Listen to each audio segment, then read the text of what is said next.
সব ইবাদত লৌকিকতার জন্য হতে পারে, সব ইবাদত লৌকিকতার জন্য হতে পারে। রোজা কখনো লৌকিকতার জন্য কেউ রাখে না। যে রাখে না সে রাখে না, খেয়ে নেয় লুকিয়ে লুকিয়ে, সেটা তো রোজা হলো না। যে রাখলো সে কেবলমাত্র আল্লাহ সন্তুষ্টির জন্য করলো। যুবক রোজার মতো ইবাদত ছিল না। সারা মাস খাচ্ছ, সারা মাসে যা খাবার খাচ্ছ, রোজার মাসে ওইভাবে খেও না। তোমার মা বোনকে কষ্ট দিও না, তাদেরকে রোজা করিয়ে রান্না করিও না। তুমি সারা জীবন জীবনে খাচ্ছ, রোজার মাসটা না খেলে মারা যাবে না, তোমার রোগটা বেড়ে যাবে না। ওরে আমার যুবকেরা, অনেক মানুষ আছে রোজার মাস আসলে তাদের গ্যাসটা বেড়ে যায়, বলে গ্যাস্ট্রিক আলসার হয়েছে, খালি পেটে থাকলে বেশি গ্যাস হবে।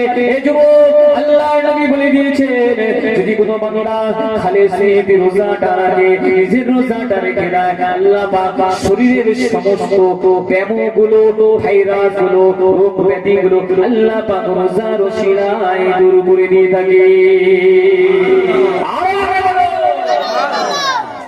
সেই নিয়তে তো আমরা রোজা করি।